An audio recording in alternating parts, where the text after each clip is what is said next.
God, can we play more commercials on this station? This station is about me. What? Oh, hi, I'm Amy. So, right, we're back. I'm here with oh my god, this is so exciting. But now I'm here with Jezz Torrent, a rock god, all the way from Scotland, England. So, Jezz, I'm sorry. As you can tell, I'm a really huge fan of Love Fest. Hey, didn't say sorry, babe. You are a woman of substance, and I like that. Thanks. Yeah, thanks. That's cool. And, oh, Jezz, who is that thing with you? I didn't mind Mandy. I think she's zoning out a little bit, aren't you, man? Look, she's got to take me 24/7, you know what I'm saying? Poor lassie. She's had a turn at Jezz more than one girl can take. Eh? Say hello, man. Hi, Paul. Mango. Where are we? The rock lifestyle hasn't been too good to her. Man, just go away and sit in a lavvy until we're finished, hen. Check the fridge. Is she okay? I mean, apart from being an ugly, cheap cow, she looks half dead. Hey. Seriously, man. Dinna cramp my style. I'm an artist, you know. Okay, Jezzy. So, Jezz, I was listening to your album on my boombox all weekend. How is it?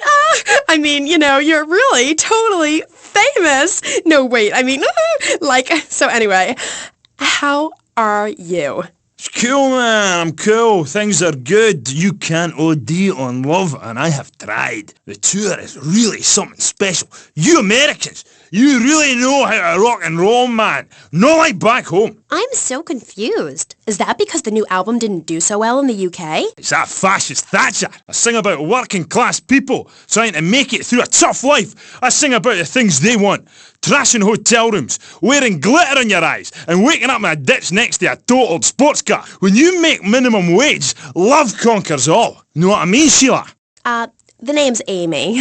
Aye, right, whatever. Like I was saying, man, right? I'm an artist. I ain't in this for the money. If I were, would I be wearing these clothes? It's because the critics don't know. You know? They stand there and they do not know. Have they ever really listened to the lyrics to bury me deep inside? If the music isn't what they want to hear, if the songs ain't the right songs, if things aren't in their space or whatever, right, man, that's my choice.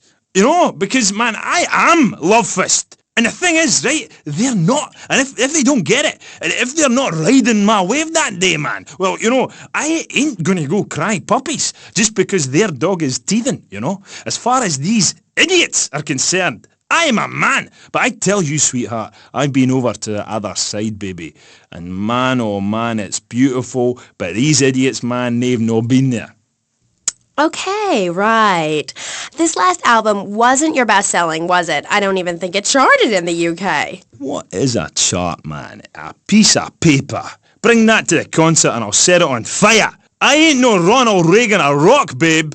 Album charts are a metaphor for human isolation and the breakdown of interaction. And I say it's time to rock! Right, man? Right, Jimmy. That's right, because I say it is. Because, sweetheart... I left the stove on. Oh, man, I am Love Fist, the biggest band in the world. Yeah, but you and Dick and Percy and Willie, you're all Love Fist, the 4 Scottish horsemen of the apocalypse. Fist till morning. Take it on the chin. Zinc deficiency. 4 boys against your face. Great tracks. What memories. And here you say you dedicate the album to the children of the night. Who are they? No, sweetheart, man, babe. Let's get one thing straight here. Hello? Are we recording here? This is for the record, right? Testing. Now listen. Love Fist is Jezz Torrent. I sing the songs, sweetheart. It's my face on the merchandise. If you see us in concert, see 4 men rocking and dancing with tears in their eyes, you will see I am Love Fist. He who pays the piper plays the tune. Oh, I didn't know you had a piper in the band. Love, I was talking metaphorically. I'm a poet. Condensed meaning, enlightenment. We're a family living in Death Valley, but I walk alone. I am on a spiritual journey, and if Percy or Dick or anybody stands in my way, the contract says I walk. I've been dragged back and held down and embarrassed by those guys, but it's part of being in a band, man. Like wearing makeup. Yeah, but wasn't Percy voted Guitarist of the Year by Crap Rock Monthly? Look, I love the whole bit with the fuzzy guitar, but he's overrated, love, right? Without the torrents of abuse, Love Fist would be over, and the new contract reflects that. As an artist, it's really important that I make a lot of money. Right, man? You need to keep you and our friends and your diamonds and that, eh? Yeah, rock on, Keith. Roger, what a trip. Yeah, shut up, you silly tart. Let's take a caller. Hello. Ooh, you're on the line with Love Fist. Hi. Yo, this is Wayne, man. Hey, guys, I'm on the phone with Love Fist. Hold on. Hey, what's up, Jezz? I'm a huge fan. I go to all your concerts. I get crazy. I wear my Love Fist t-shirt every day, even when I'm with my old lady. Hey, I heard there's subliminal messages in your video. Is that true? Listen, seriously, the big hair, the limousines, the girls, the partying, the clubs, the hotel suites, another TV smashed into 1,000 pieces, right? After my unfortunate incident in Cleveland, I told the press, I don't like Mondays. This livens up the day. If you're asking me if we was using backmasking, the music is reversible, but time is not. Do you want me to say, congratulations, you have just discovered the secret message. Dreams are made to be broken. Like so many broken dreams, I want to pick up the pieces together. God, I am so creative, love. Oh, wow, I think I've just wrote a song. Maybe I'll write a song about you, eh? But anyway, like I say, that stuff, it doesn't matter. Not for me. I'm a spiritual person on a journey, right? And nothing will stand in my way, you know? Boy, do I. On the track Satan's Pillows, you sang about how a broken heart can... How a broken heart can't ever be mended, just broken again. I know. Really powerful stuff. Emotional. I think that song says everything that needs to be said about love, man. When you belong to the night, it's best to take advantage of it. And what takes you up will take you down, man. If everyone remembered that, the world would be okay. Thanks, love. You are a real smart cookie. Thanks, Jezz. Now, do you think it's important that, well, I mean, you're a great-looking guy, even though your girlfriend is a cheap tramp. But do you think it's important that rock and roll bands look good? Or is it about the music? Like I said, I'm a creature with two faces, babe, you know? An angel and a devil. And that means it's really important to look good. Music cannot stand on its own. You need to look good singing it. I'm tired of people saying all we care about is partying and that we can't play. If we couldn't play, people wouldn't come to our concerts. We're not going away, and if we do, it won't be on purpose. Where are we, dear Creek? We're on the radio, love. Stop dragging me down. I told you, if you ride a whirlwind, don't be surprised when the dawn breaks. Anyway, where were we? Ugh, she's really getting on my nerves. Why are you waving your hands at me? Oh, I'm supposed to go to commercial. I'll be right back. Howdy. Welcome to Farewell Ranch. They say the golden years are the best years of your life, but for many seniors, they just stink up the house and make the grandkids feel uncomfortable with unwanted affection. Now, your old people can be earning you money and enjoying the final years of Farewell Ranch. It's a working farm, cattle ranch, and crematorium where the cowboys are all over 75. They'll enjoy rodeos, working in the fields, and tending all the final resting places of their new friends on Sunshine Hill. Farewell Ranch works your loved ones from sun up to sundown, and when your loved ones passes away, we'll send you a presentation package VHS with the spurs and boots they were wearing as they went on to a better world. Our residents sure love it here, right, Norm? Is this WW2? Farewell Ranch, the only way to ride into the sunset.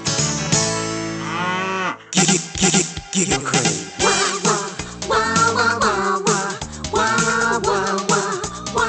That's the sound I love. Start my morning, you make my night.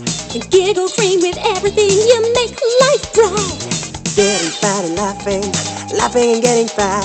With Giggle Cream, you get both things, and what's more fun than that? We hear wah wah wah wah wah wah wah wah wah. That's the sound I love. Giggle Cream. It makes dessert funny. Asian pajamas? Chinese bandana? Something missing? With a throwing star, kendo sticks, or nunchucks, Advice City's one-stop shop for the silent fashion assassin. Wow, you look like a psycho. Complete the look. Hi, I'm Amy, and you're on K-Chat. Jezz, you were telling me about the music? Aye, yeah. You know, we wear these costumes to appeal to the working man, because after you spend the day working in a steel mill, you want to wear tight leather clothes and play air guitar. That's what we're about. The recent album was a musical trip through hell, and I think it shows. Oh yeah, it does. I mean, I saw Satan. He didn't like what he saw in me. He saw darkness, but also a gentle side. Ask Mand. I can find treasure in the dark. And it's that, what's the word? Thing? Yeah, that's the thing that typifies me as an artist. Heart and soul. Head and trousers. Everything. That's what you get at one of my shows. Jezz Torrent and Love Fist will really show you, you know. We take the soul into darkness. Bring your lighters. You know, I invented that. I've about had it with wankers ripping off my vibe. I wore women's clothing first. Why? Because it tells you about light and darkness. Like the moon. But seriously, love, you've got great eyes. Really. Oh, thanks, Jezz. I've always thought your music really lets people see into your soul. Right, into great big pools of pain like me. Dangerous bastard. You see, babe, I've had my heart broken and I am still a man. I'm working on a song right now called Fallen Stars on Shattered Dreams in the Rain. It's about being able to communicate through music rather than words. It's set in a wind tunnel. That's why there's a huge snake painted on my jacket. The snake symbolises kind of a subconscious power force. Because life is pain, babe. And without music, I'd be lost. This new album is our most mature work yet. I am brilliant on it because I sing from the heart. About heartbreak? Babe, don't go there, please. You do your show a favour, take it easy. My people spoke to your people about this, and seriously, I appreciate the offer. And look, I would shag you, but you have to understand, it's too soon. Because Shari left you, right? Babe, my people spoke about this to your people. I said, do not mention Shari. It's like sticking needles in my soul, voodoo. Who are you? Are you my personal devil? That you could do this to me? The pain is too much. I have hair in my face to hide my soul. Shari had to go because she wanted to be a Marine. We couldn't be together. Seriously, don't go there. This is so sad. Do you have a tissue out there? Oh, Jezz, I'm so sorry. Seriously, love, if you listen to the song Dragon Eyes, it says everything that needs to be said about her. You can't help me. It's raw, like a chicken's head, you know? The pain, it grips you and makes you think about everything. It's the longest night of all. December of the soul. Jezz, this has been the best interview of my life. Thanks so much for coming on. For all you Love Fist fans out there, it's time for a contest. That's right. Ladies and gents, you're listening to me, Jezz Torrent on K-Chat, being interviewed by... It's Amy? Oh, God. You forgot my name? Yeah, whatever. Citizens of Vice City. Now you've got the opportunity to win a part of me, my signature. Ink. I only give away parts of myself to people who have bought all our records, so you've got to answer this. On which album did Beast Fist appear? Was it A, Dogs on Heat, B, Fat Chicks All Day All Night, or C, Devil's Own Band? For the chance to win tons of Love Fist prizes, just answer the question. All you need to do is write the answer on a postcard and send it into the station. Jezz, before you go, will you please play us a song acoustic? Piss off! Acoustic songs are for sissies. Babe, seriously, do not cramp my style. Look, I've got to save up the love for the big show. Babe, I love you. I really do. Friends for life. Dance into the fire and all that. Always good to meet a fan. Will you look after man for us, will you? Oh, I lost my lighter again. Love first! That was the dreamy Jezz Torrent of Love Fist, who are appearing this week in Vice City as part of their world tour. Bring your lighters and a spare pair of panties. I know I will. We'll be right back on K-Chat after these messages. Thanks. What makes a real American? A cowboy hat, enjoying a fine T-bone steak, going to a baseball game, shooting a gun. Maybe it's the freedom to go into a poor country and tell them how to do things. Heh, those are all great qualities. But one thing that makes a true patriot is the ability to choose an American car. When you buy an import, you take a hot meal off a hard-working American's table. There. This poor girl is going to starve to death just because you bought a cheaper, more efficient Maibatsu. Without gross symbols of excess, what will Americans have to look up to? Our great industries are threatened. Cars, pornography, armaments, and they need your help. So the next time you buy a car, a piece of adult literature, or a missile defense system, make sure you do the American thing. Old Max. We go everywhere together. Right, boy? At Pet Stuffers, we know there's nothing like a relationship between a man and his dog. Sometimes you just can't let go. Max, you didn't eat your food. That's the 2nd week in a row. Max? When the unspeakable happens, just put your four-legged friend in the refrigerator or freezer. Then call Pet Stuffers. We'll be there within a week to pick him up, and in less than a month he'll be back as good as new. Through an ancient Egyptian miracle process called taxidermy, you and your best friend will always be together. Yeah, that's a good dog. Pet Stuffers, when you just can't let go. And coming soon, grandparents forever. The key to feeling great is looking great, and the way to look great is to have great hair. That's great. Take your hair higher. Take your hair to the limit. With Sissy Spritz, when you're clubbing or sticking your head out of a stretch limo sunroof, you want to know your hair is performing to the limit. Higher. Gonna get higher than the sky. With Sissy Spritz, it's hair for the future, not the past. When you have great hair, people know you're a winner. Gonna fly on my own hair tonight. Sissy Spritz may cause dry mouth, dilated pupils, paranoia, heart palpitations, and nosebleeds, but your hair will be great. This is K-Chat. Welcome back to the show. I'm Amy Sheckenhausen, and next up, we're going to be interviewing someone with a lot to say for herself. A woman who pretended to be a man and then wrote a book about it. I haven't read it, but I'm going to pretend I did. She's professor of anthro-sociology and women's studies at the University of Vice City, and her name is Michaela Carapadis. Michaela! Hi, welcome to K-Chat. Hello. Hi! So, Michaela, you're a teacher. If you mean professor, yes, I have a doctorate. Teachers are homely women who make minimum wage to keep the teenage boys off the streets during the day. I am very intelligent, and I'd rather talk about that. I'm trying to sell my book. Okay. Now, it says here you wanted to be a man so much, you dressed up like one. Well, that's a load of crap, my dear. More misogynistic propaganda. I hate men. Can't bear them. I think they're a complete waste of time and space, quite frankly, and a disaster for the planet. Me too. I just got dumped. Oh, well, it is unfortunate you measure your self-worth in relation to a man, my dear. Look at you. You could be an attractive girl if you did some physical labor, cut your hair short, grew out your body hair, and wore boots, for example. You mustn't get sucked into their heteropatriarchy. But I like dating. Having someone buy you dinner is great. Well, we'll come back to you and your problems, accepting who you really are. Let's talk about me a bit more. Okay, so tell me about your book. You hate men a lot, and you dressed up like one, and now you've written a book about it, right? More or less. As I said, I'm very intelligent, so I don't expect you to understand, my dear, but I'll try to keep it simple. I've always been fascinated with the world of men. Revolted, of course, but fascinated. Now, as an academic, I can get paid to write a book about pretty much anything, as long as I give it a complicated title. Are you with me, gorgeous? Ooh, I think so. Good. Then hold my hand. It helps me think. No! Okay, sorry. Don't be so weird. God, everywhere I go, just like the university won't let me display my beautiful and sensual woodcuts in the student commons. It makes me so angry! Where was I?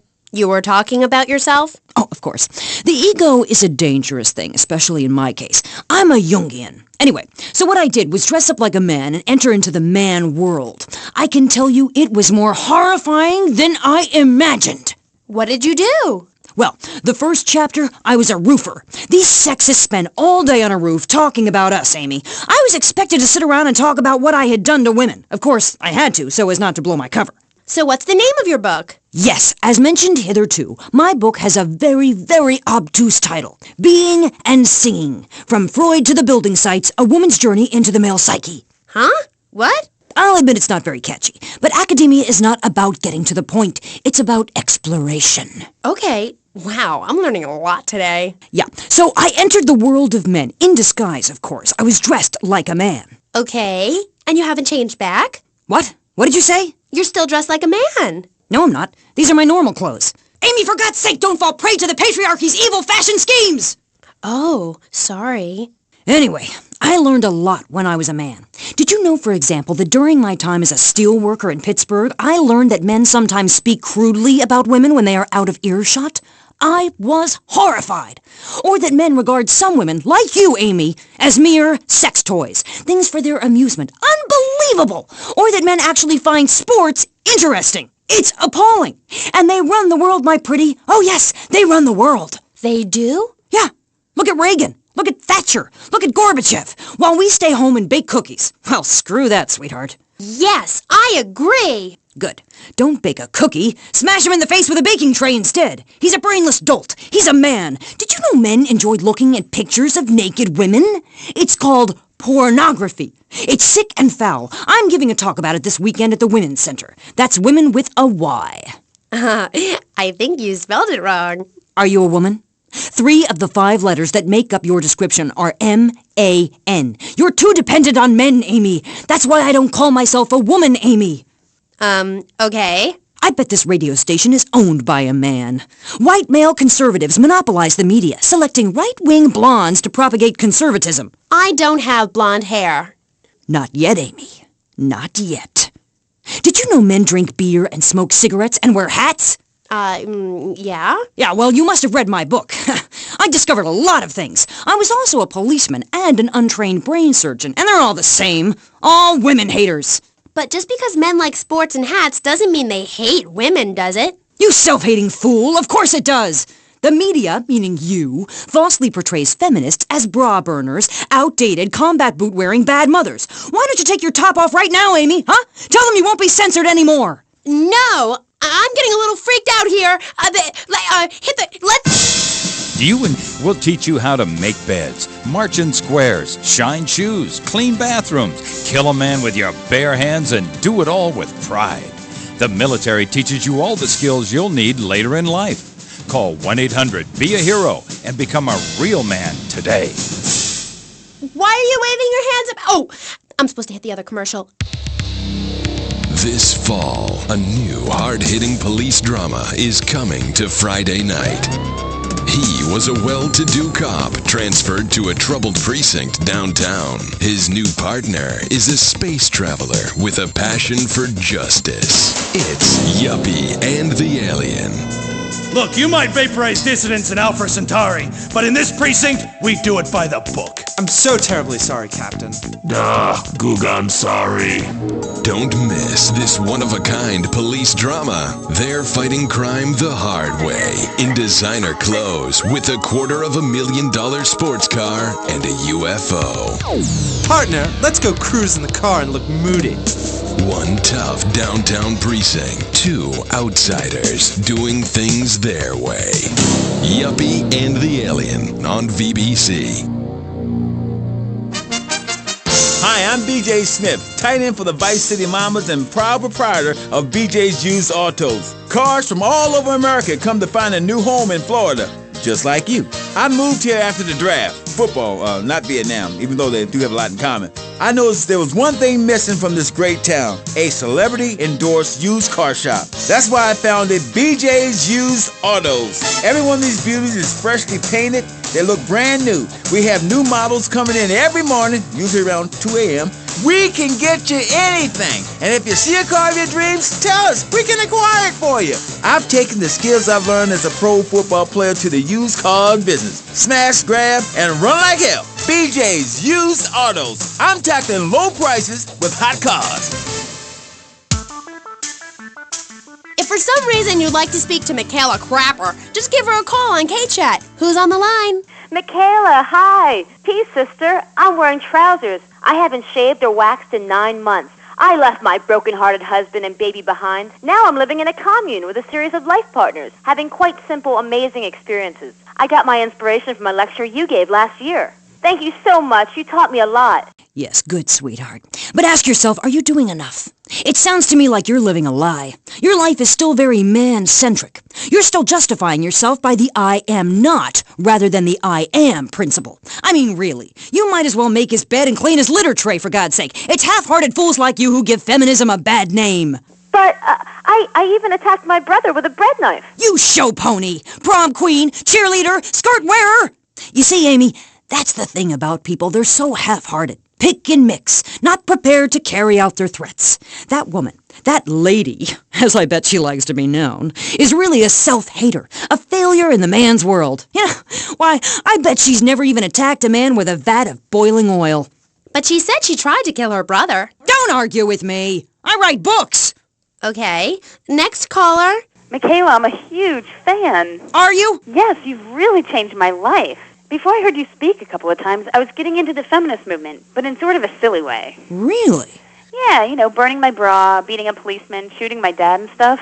Just playing around, I didn't really understand the feelings I was having. I know the wearisome troubles of the half-hearted. Then, after listening to you, I realized what a load of crap it was. Excuse me? I realized what a load of crap it was. You can't hate men just because they're different. You can't hate anyone just because they're different. You have to work with them. Luckily, I needed a moronically pretentious, overeducated, hair-lipped old harridan like you to show me how stupid I was being. I mean, we're all just people, and it's idiots like you who cause the problems in this world in the name of reclaiming some false ideal. I'm blabbering on and on about gender politics at rallies just so you can wear leather in public. Why, you misogynist! No, you're insane. You hate yourself because you're a failure. You're an appalling academic and about as intellectual as a hemorrhoid. Goodbye. Well, well, it's nice to see my work has stimulated such healthy debate, don't you think? Michaela, she hated you. No, nonsense.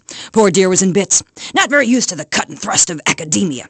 I thought she expressed herself poorly and didn't know what she was saying. Probably burned her husband's cakes or something. It is important for me to confront the differences and similarities between myself and other women. I am smart, strong, I seek liberation. Your society imposes on me. God, this is all so confusing. Everything has two meanings. Exactly. Apart from the word through, which has 5. You can choose to be a victim, Amy, but after you read my book, you'll realize men are irrelevant. Can a man have a baby? Do I need a man to have a baby? No, we don't need men. We need more parts of town we can call our own, more parades, more gatherings of understanding where women can beat each other with pillows and practice judo. That doesn't sound like fun at all. Oh, shut up. I've had enough of you, you little tart. That makes 2 of us, right. Listeners, don't go away. When you come back, we'll have a new guest, and I promise they'll be more interesting than Michaela Crap Artist. Michaela, it's been a pleasure. I'm sure we've all found this very illuminating, and why our beliefs are right in the first place. We'll be back right after this. Giggle cream.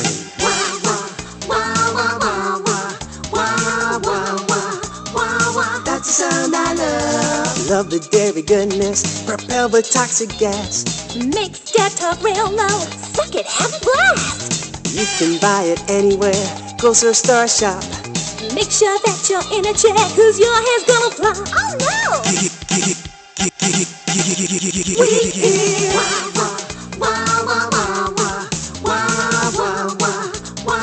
That's the sound I love. Giggle cream. It makes dessert funny. He was a man of peace, living on a quiet farm in North Dakota. Till one day, all hell broke loose. Tim, we need you. I'm a man of peace. I'm done killing. I want to raise a family. That's just it, Tim. They've got your family. No! Jack Howitzer is Tim in Exploder. From the heart of America to the jungles of Cambodia, follow one man's quest for peace. Hoochie Bat, is that you?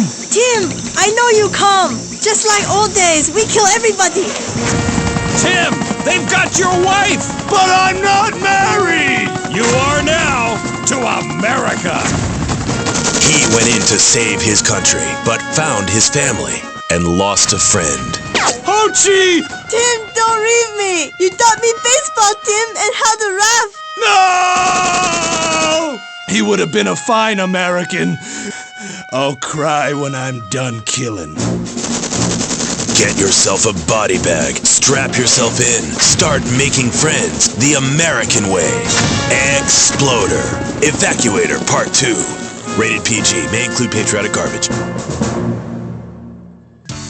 So, hello everyone and welcome back to K-Chat, Vice City's main place for things. I mean, well, it's a place in Vice City where things go on, like interviews or things. or other things like that. But at the moment, it's interviews, and I'm Amy Sheckenhausen, the best interviewer in Vice City and exclusive to K-Chat. Remember, you only hear Amy on K-Chat. Our next guest is a man on a mission, and that's why he's got such a silly name. His mission is simple. Zoos. His name is Mr. Zoo. G'day, Hi, Mr. Zoo. Hi, the name's Pat Flannerdy, but I love zoos, I really do. That's why they also call me Mr. Zoo. Okay, and which do you prefer? What, darling? Which name, Mr. Zoo or Pat Flinger Thingy? Oh, I don't mind, babe, whatever you fancy. Fine by me, as long as we talk about animals. I don't give a damn what you call me, as long as it ain't Sheila or something. You're silly, Mr. Zoo. Why would I call you Sheila? I don't know, love, you tell me. Oh, this is getting confusing. It says here your name is Mr. Zoo, and now you're saying your name is Pat Flanagan, and now you're saying it's Sheila? Doll, the name ain't Sheila. That's a Sheila's name. It's an Australian joke. Okay, all right. I don't speak Australian. Do I? I guess not, sweetheart.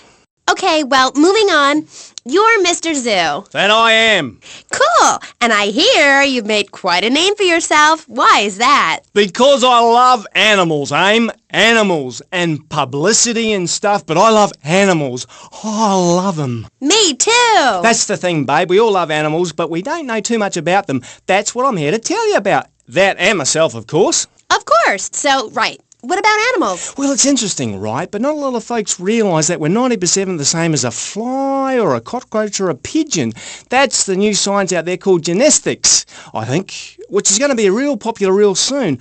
But what it tells us is all animals are pretty much the same from a genetical level. Oh, cool. Damn right it's cool, babe. You know what that means, don't you? No, I haven't got a clue. It means we've all got to start caring for one another like family. Okay, so let me get this straight. Like, my brother is a cockroach, and my dad is a pigeon, and my mom is a fly. Is that right? Well, sort of genetically speaking, but you're bang on, love. And you know what that also means? No. That you could, legally speaking, marry any animal you wanted and have kids. Unless you're married already, babe. You ain't married, are you? No, I just split up from my boyfriend. He didn't like me being on the radio. Whatever. Said I sounded stupid. Well, that's my point, love. I mean, imagine if you'd been out dating a wolf or a cute little deer. He'd protect you and stuff, urinate to keep out intruders, but he wouldn't mind you being on the radio, wouldn't mind a bit. Why not? Wolves and deers have no concept of jealousy at someone else's success. That's the genetistic variation between Homo erectus and spider monkeys. Jealousy and fur and stuff. Oh. Oh, indeed, sweet thighs. Oh, indeed. Would you like Mr. Zoo to tell you something else? Yeah? Everything you learned in school is a lie, babe. A lie. Take parology, for instance. You were told sharks are dangerous, right? Yes. Cobblers, babe. They're frightened of you. They ain't gonna hurt you. Have you ever tried cuddling a shark, getting down and dirty with one, relaxing it a little? No. Well, I have, and I'll tell you, it's very rewarding, babe? Very rewarding indeed. Really? Yeah, abso-bloody-lutely, love. Once you've calmed it down with a little rubbing, it's like a swimming puppy, real affectionate and stuff. Okay, I'll try that. You should, love, you really should. Let me tell you something else. Go on.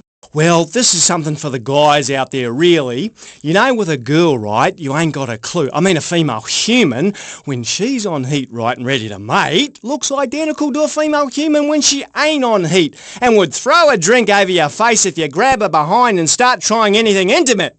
You can't tell the difference. I know that only too well. But take a forker monkey from the jungles of the Philippines. When she's on heat, her behind sticks up and glows bright red and she makes a sound a bit like this. And any fool or dingbat can tell she's ripe and ready for action. Certainly clears up any confusion. Yeah, I guess it does. Or a female black widow spider. Now, they eat their mates after the deed, as they say is done. Ooh. Yeah, I know. That certainly puts things into perspective, doesn't it? I've never done that. No, but you can now because you're the same. Well, more or less the same. I mean, that's the funny thing about my work, about genesthetics. Oh, God, the world is so complicated. There are also lots of tiny differences between animals.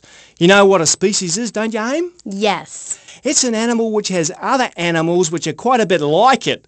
A dog is a species, but a cat isn't, because there's lots of cats. However, I've discovered out there in the wilds loads of new species that regular science practiced by repressed blokes in laboratories hasn't even known about. Really? Really, I have. There's a horny Pat bear, named after me, Pat, right? Exactly the same as a regular bear, only it's got a big horny growth hidden right down its groin area. You gotta reach in, have a fiddle about, and then you find it. Completely different it is. I was amazed when I found it. I can imagine. I was amazed when I left the hairdressers.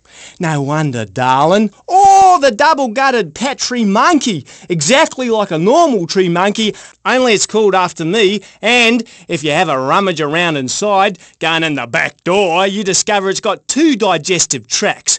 2! Amazing. Really profound it was. Ooh, that's gross. No, Aim. It's the science of Mr. Zoo. Getting down and dirty with animals, because I love them and I hate lies. Okay. It also says here you like zoos. It's a love-hate thing, babe. That's nice. But I'm certainly an expert. I know what I'm doing and I'm not afraid to expose myself. Okay, well, I'm getting a little confused here. Why don't we take a break and when we come back, take some phone calls because all the buttons are really flashing all of a sudden. You're on K-Chat. The science of evolution has uncovered many of life's mysteries, like tadpoles or the pyramids. But the mystery of the armpit remains. What's it for? Why is it hairy? And why do men have nipples? But one thing is for certain, the armpit smells bad. Luckily, there's Pit Balm. It's like napalm for your skin, or Agent Orange on your sweat glands.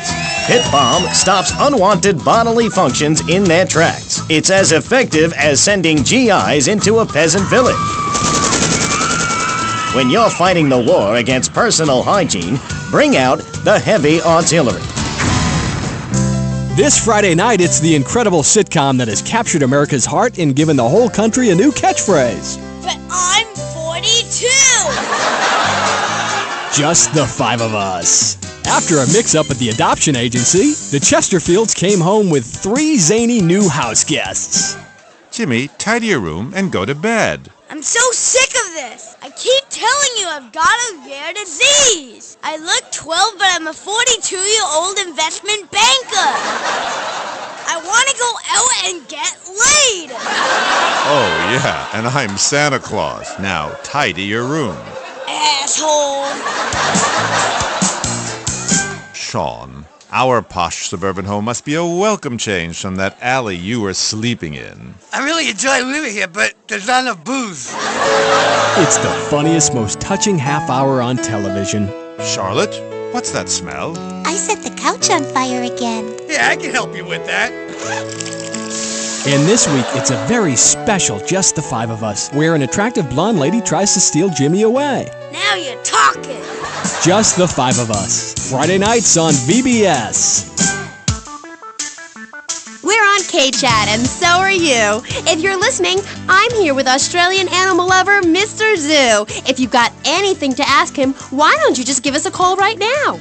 Yeah, great. Give us a call right now, and I'll tell you anything you need to know about animals. Okay. Who's on the line? Is that Pat Flannerdy?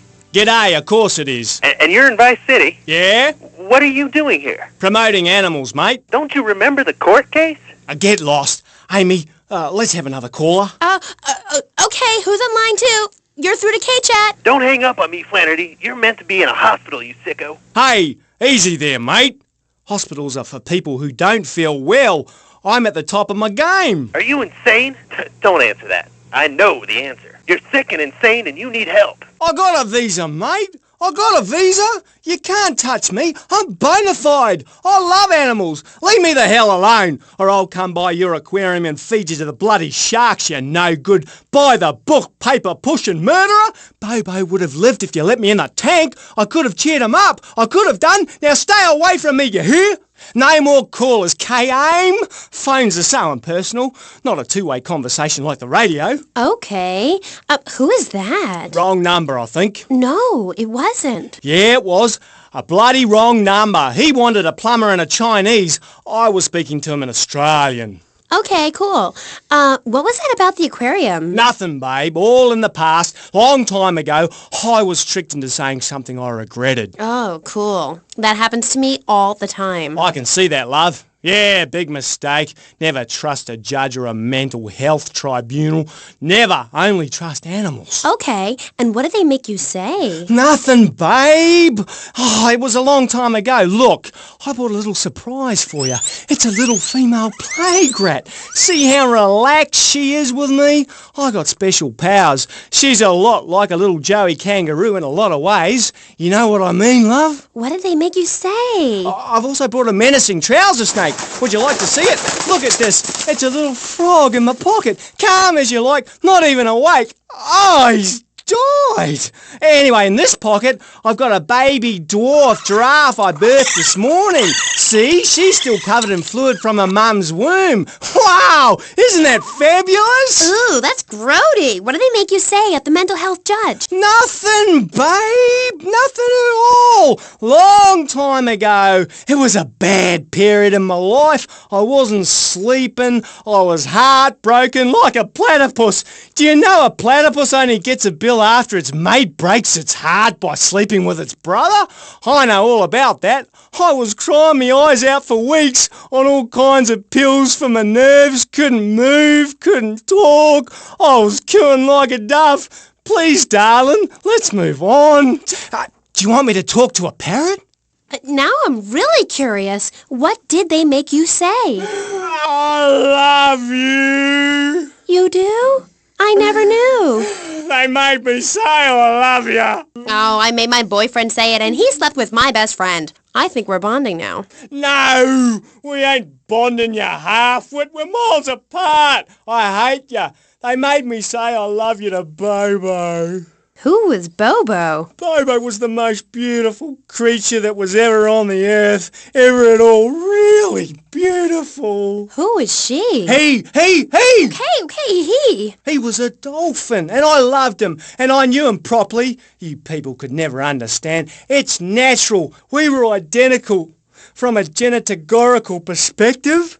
And Bobo was really unhappy, putting on a show every day like a circus animal. They thought they caught me doing something, but they never did, Aim. They never did. We were only cuddling. How can people take that the wrong way? Babe, they took me away and they locked me up. Then Bobo died of a broken heart. He did? That's awful. But, ooh, just a second, you sick bastard. Security! I loved him more than you can imagine. Call the police! Someone, please help me! This guy is molting animals! Oh, it's gross! Aim, I only wanted to be loved, properly mind, and he's gone! Pat, it's Dr. Phillips. Get lost, Doc. I got out. I'm fine. Me and my friends are travelling around in a black van and solving crimes and running from the Colonel. Pat, I'm coming in. Stay away from me! Pat, you've been a very bad boy. Come on, we're going home now, Pat. Stay away from me! I got a poisonous lizard in me boot. He'll kill you in 2 seconds. Pat, please! We've been through this. You're not well. Bobo is dead. It's time to get back on the medication and start piecing your life back together while locked up in a padded cell for a very long time. Or until you die. Is it that time again, Doc? Yes, Pat, it is. Come on. Put on the straitjacket. Look, it's even got your initials on it. And swallow this. Oh, thanks, Doc. Did I tell you I love animals and they love me? I got a message. Look for a while at the China Cat. I'm really sorry about that. Pat is a very, very sick man. We rarely let the dangerously ill out into society. And when we do, it's not always fatal. Okay, great. Get this crackhead out of here. Sorry to be a bother. Oh, no bother. Ah, don't bang his head. Those bruises show. I never knew animals were so interesting. We'll be back after this. You're on K-Chat. Don't go away. Do yourself a favor. Pick up your telephone. Call now. 1-866-9-SAVE-ME.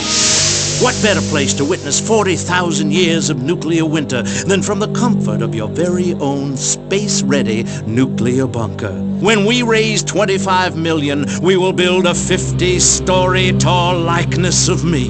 If we raise 300 million, the statue will rotate so I can look over this great city and cast an evil eye on degenerates. And when the imminent nuclear strike occurs, those who put faith into action with sufficiently generous contributions will join me inside the Pastor Richard Salvation statue as we blast into space.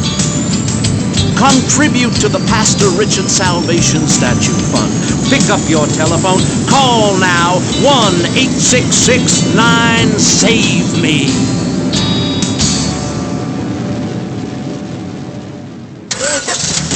Knights of the road, here's your stallion.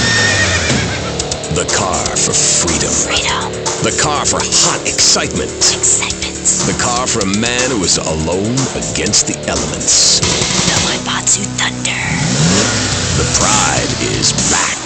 It's the power of a compact. Looks small, but it's so big. Fuel injected. Inject me. Maibatsu Thunder. On the toll road of life, you have to pay to prove you can. Live the emotion of an individual. Thunder. The awesome power of nature distilled into one vehicle. Wow. Because after you get struck by lightning, there's thunder. The Maibatsu Thunder. Hello, welcome back to K-Chat. I'm a woman, so I know it's important to discuss feelings. That's why we don't have any male hosts on this station. People open up more to women. I was telling my girlfriend yesterday, if a woman were president, we'd nuke a country every 28 days. In these times of trouble, of international scary things that cause anxiety, people seek soul ice. Or is that solace? Oh my God. Some visit lady friends, others go to a bar, and a strange few talk to rocks. My next guest is the author of this book, I'm Lovin' the Coven. She sits on the board of the Vice City Renaissance Committee, Gethsemanee. Gethsemanee. Gethsemanee. Gethsemanee. Welcome to the show. Hello, Amy. I brought you a crystal. Isn't it gorgeous? I guess so, if you're into shiny glass. I prefer lacy gloves. Amy, for many thousands of years, my people have been using crystals and gemstones to heal the sick. Take the crystal, and then, when the night is enchanted, and the candles have been blown out, and the wind sings through the branches of the eucalyptus, hold up your arms and sing, all dewy, my sky-sailing pregnant moon, the goddess. Pregnant moon? What are you talking about, Gethsemanee? Gethsemanee. Sorry, whatever. Do you even have a last name? My compost coven named me Gethsemanee, Starhawk, Moonmaker. Trust me, Amy, I'm quite accustomed to people persecuting us. It's been going on for thousands of years. Native Americans, they studied crystals. The ancient Chinese, Belgians, Superman, they all studied crystals. So why do you view it as so weird? Grab your crystal, hold it tight, and close your eyes. You will be transported back 35,000 years when the temperature of Europe began to drop. The tundra was teeming with animal life, and small groups of hunters followed the free-running reindeer. And there, under the magnolia tree, a woman breastfeeding a baby elk. Do you see it? It's nature. Ew, gross. You're one of those filthy hippies that thinks breastfeeding in public is okay? Well, it's not. There are bottles and milk at the store. Don't act like a cow. You really remind me of someone, by the way. See, Amy, you're putting the blinders of society on. We're all the same. I remind you of yourself, of every man and woman. No, not of them. They're trying to outlaw nature. If I'm in the park and a nice gentleman comes along, I should be able to breastfeed him. Pretty soon, everything natural will become illegal. It's really depressing. If I died right now, would I get buried by a female priestess in a cave, surrounded by my favorite tools and ornaments? No! There was a time when children were taught about their bodies, about the goddess lady of the mammoths, about the importance of the spiral dance clutching a bison horn under the crescent moon. At the Beeden Rob shop where I work, we have classes that teach the importance of eating wild plants, shellfish, and understanding ancient crop circles. Oh, I love lobster. Have you ever tried talking to one? Energy flows from everything, even a tractor. My mother, the moon, taught me how to trace ley lines with your bare feet in the dirt. Listen, you're very weird, and you smell like patchouli and compost, and I think you might have a shot at a boyfriend if you shaved and got some gel in your hair and put some clothes that fit or something. I mean, please. Did Joan of Arc shave? I was given this fascinating pamphlet called Caucasian Female Body Hair in American Culture. Amy, I love you like my sister, but honey, you've fallen prey to a sustained marketing assault that began in 1502 to convince women that underarm and leg hair was wrong. There's nothing more natural than this enormous bush I've got growing under each arm. Having hair is natural. What's the deal with Anglo-Saxons? I mean, go to England. The women there don't shave their underarms. It's really quite attractive. You just need to focus your eyes to look for healthy signs and not the signs of socialized barbarism, like shaving or wearing deodorant or birthing in a hospital, rather than the open air like a wolf cub. Remember Brother Romulus and Noble Remus? Wolf-raised. I find this really interesting. Not really, but I say this because I'm told to. I'll be back on K-Chat after these messages from our sponsors. Howdy, partner. It's 4:30 in the morning here at Farewell Ranch, and it's time to get up and work the old cows. Get up, y'all! At Farewell Ranch, old people don't sit around stagnating, watching game shows and talking about the good old days, sinking into the grave in a urine-soaked mess. At Farewell Ranch, they sweat and toil until the breaking point and keep that miserable contemplation of mortality at bay. Hell, at steering time, we'll work Grandpa so hard he'll wish he was dead. At the end of the day, he'll sit down in the bluegrass, eat a bowl of commemorative beans, and enjoy sing-alongs at one of our nightly funerals. It's the cowboy's code. Work hard, don't shower, and die in your boots. Right, Norm? My prostate. Farewell Ranch, the only way to ride into the sunset. It's the knife that saved America. If you liked the film Exploder, you'll love this enormous commemorative survival knife. In the handle, you'll find all of the things you'll need in any wilderness, disaster situation, or the jungle of your backyard. It comes complete with fishing line, needle and thread for sewing gashes back together, and an incredibly useful and durable toothpick. Tim, go on without me. I got toffee stuck in tooth. It's okay, Ho-Chi. Try this! For those unplanned extended stays in the jungle, there's a saw for building your own hut, toilet paper, and a fold-out woman for company, as well as a serrated blade that can kill a man before he can scream. That'll shut you up. The Exploder Survival Knife. It's the knife that saved America. Now, it can save you. This knife killed 25,000 people in Cambodia. Now, you can too. Whatever. I'd die if I didn't have Sissy, Spritz, and blocks. Germs are like so gross.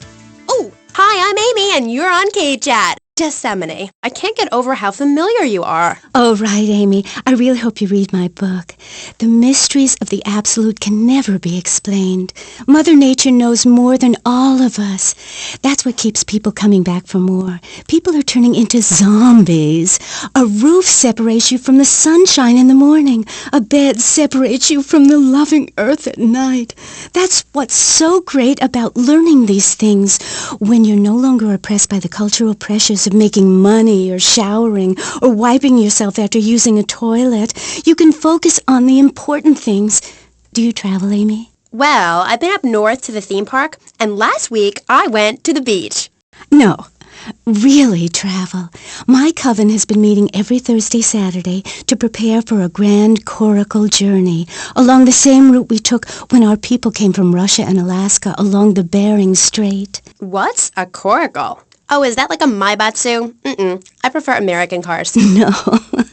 Coracle. Cora means Arabian gazelle, which we all know was the daughter of Zeus, and Kal means gather grass and sew it together. A coracle is a single-person rowing boat made of reeds and twigs from ancient Britain. There are so many wonderful things you can learn from the ancient Britons, Amy, like metallurgy and how to cauterize the wound when a bear has eaten your arm. Everyone used to have a coracle, Amy, even people who were scared of water. We're all about working to preserve the diversity of natural life. Reuse everything. Question, Who's this we? My coven. Like witches? No, yes, but not witches like you think. We're just a group of people who believe in communal sharing and chanting a lot and can't find husbands.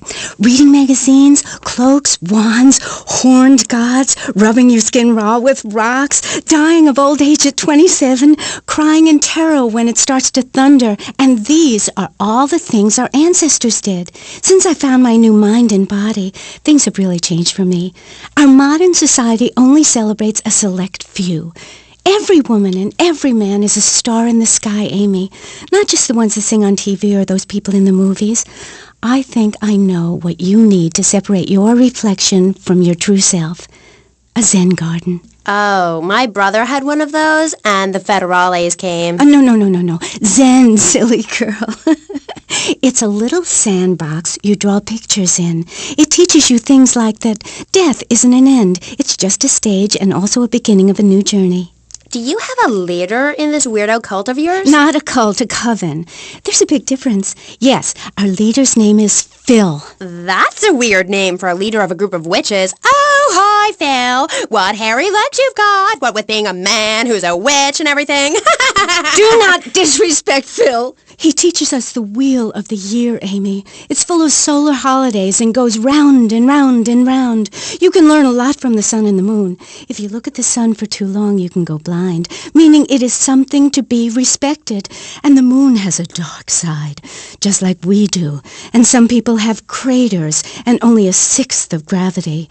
The ancient Britons knew the moon could breathe. We can change the world, rearrange the world. It's dying, though, Amy, and it needs some mouth-to-mouth resuscitation, like a swan or a fish on a hook. If you take your nervous system seriously, if you take your organs seriously and explore them, some really neat things can happen. Phil taught us that. He's been to Mali to meet with the village elders. That's why there's the ceremony of the knife. Oh, great. Why does everyone have to be packing sharp things? The knife ceremony is very important and spiritual. It's an ancient one-person personal crisis. You say to yourself, I'm going to have a spiritual experience, or thrust this thing into my head.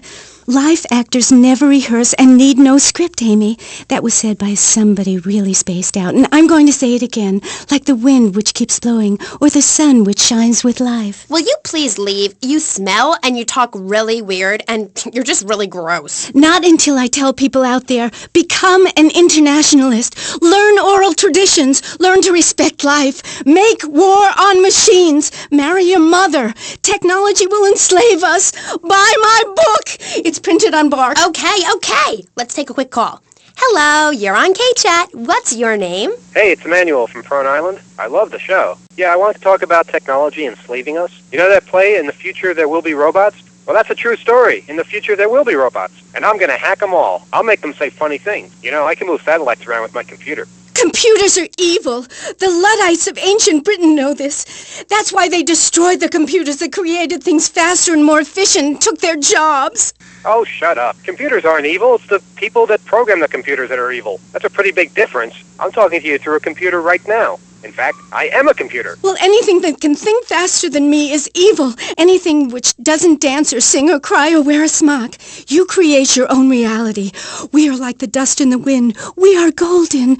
We've got to get ourselves back to the garden. Okay. I know who you remind me of. My Aunt Susan. Oh, she was single too. I'm not single, Amy. I share my life with a number of valuable partners, and we commune with each other in a non-judgmental, expressive way. Old maid, my mom calls her. Anyway, let's go to the phones. You're on K-Chat. Yes. Thank you. Yeah, that was great. Really interesting. I'm British, you see. Like our ancient wood-wearing queen, Medusa. Medusa. No, I think actually it was Boadicea, but no, not really. I'm from Hampshire, you see. I'm here on business. A wanderer. Yes, I was wondering. You're a good witch, correct? Yes, a white witch. But you have a broom? Yes, it's ceremonial. Supposing I'd been a bad boy, like if I hadn't learnt my spells or something, would I get smacked with it? Violence is wrong. But you must hit Freddy with your broom. Freddy's been very naughty and not learnt his spells. Hit me, Hairy Legs, hit me! I deserve it! Prank caller! Prank caller! Sorry, listeners. Somebody call the IRS. Who let that guy in the country? Yes, poor man, so lost and ill at ease with his father, son, and Mother Nature. I hope he finds what he needs. And I need to take a commercial break. Geth, good luck. Gethsemanee. Yeah, I hope you find what you're looking for, and I sincerely hope you, take a bath. We'll be back after this. You're on K-Chat. Don't go away. Hi, I'm B.J. Smith. In my long and illustrious 3-year career at the top of pro football, I whooped some serious ass and got paid for it. They didn't call me Death in Tight Pants for nothing. When you have such a rewarding career maiming others as I have, you know how to stay fit. Through running, wrestling, stuffing 20s down panties of foxy strippers, firearm training, nasal pursuit, and beating the hell out of your fellow man. That's what keeps me healthy. And now, using training methods I perfected, it's going to work for you with BJ's Fit for Football. Watch those pounds fall off. I'm down to 300 pounds using exactly the method I demonstrated on tape. I mean, who are you going to trust to get you fit? A man who can rip your arm off and beat you with the wet end? Or some aerobics instructor who wouldn't get drafted by the local hopscotch team? Hell no. BJ's Fit for Football. Out now on beta and VHS. Remember, to win in a game of football or life, you have to annihilate everything in your path in a blind rage.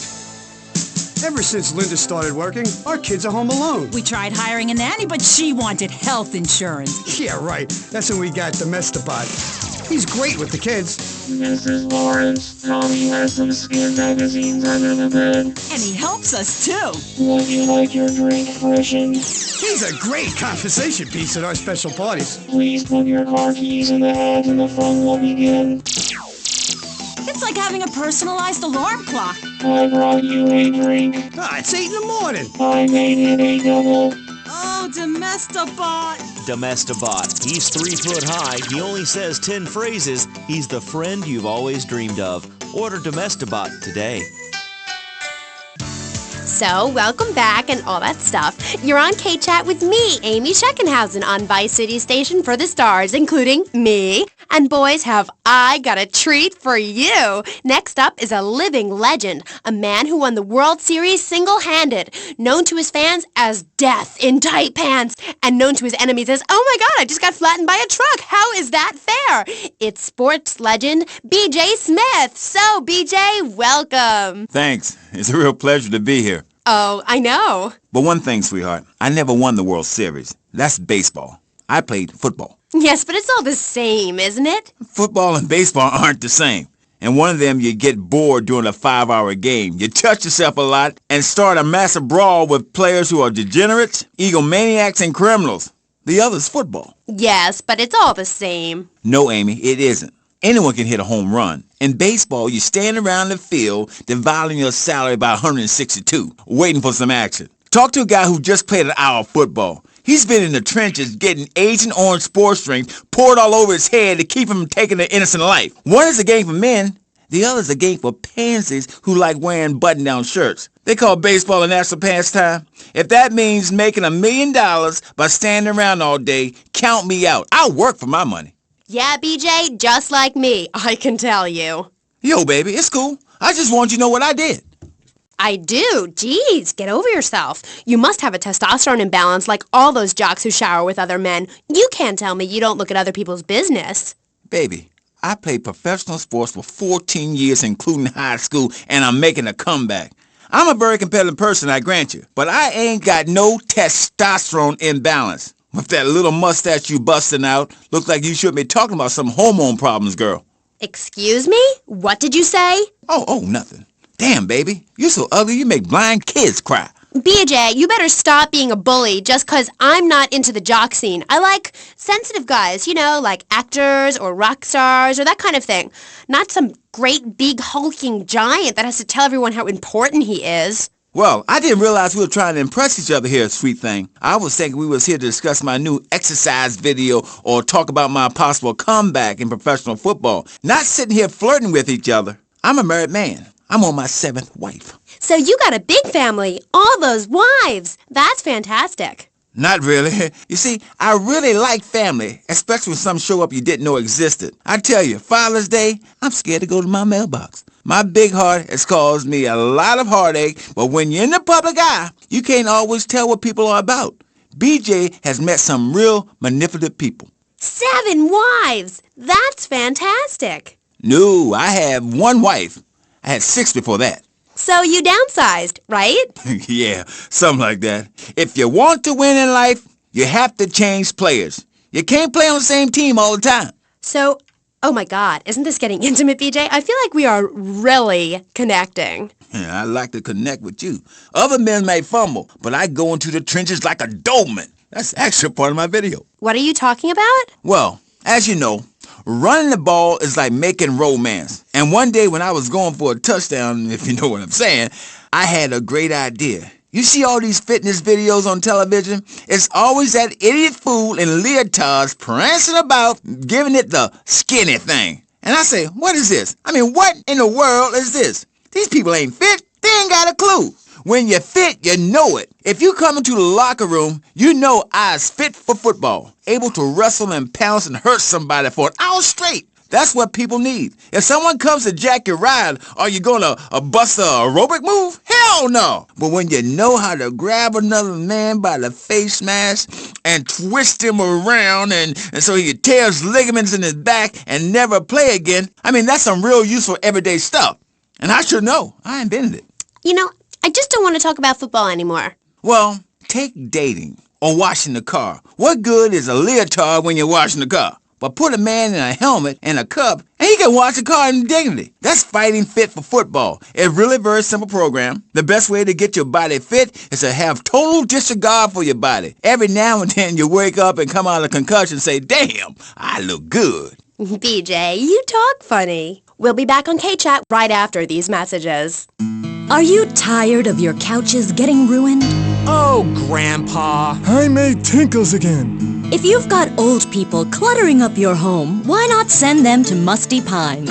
We'll help bring back dignity, and we promise it will be the best 3 months of their lives. They'll enjoy bingo, complaining, mumbling incoherently, skinny dipping, and organ donation. And once a month, it's our famous Lucky Dip medication switching night.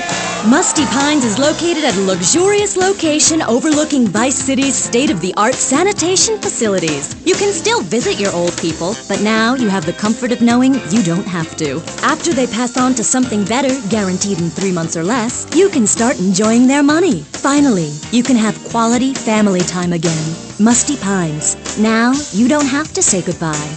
Drive-through service also available. He was just the boy next door. Hi, well, hello there, Danny. I didn't know it was hockey season. Hey, can I borrow a knife? A deadly curse, a deranged killer, a small town in tears. Knife After Dark, rated R for retarded. Ew, that's gross, BJ. Stop hitting on me. Hi, I'm Amy, and you're on K-Chat. So, what do you need to do for BJ's fit for football? Well, Angela, anybody can do it. What you need is a real expensive gym, a team of trainers, medical practitioners, dietitians, a baying crowd, and an opponent who wants you dead.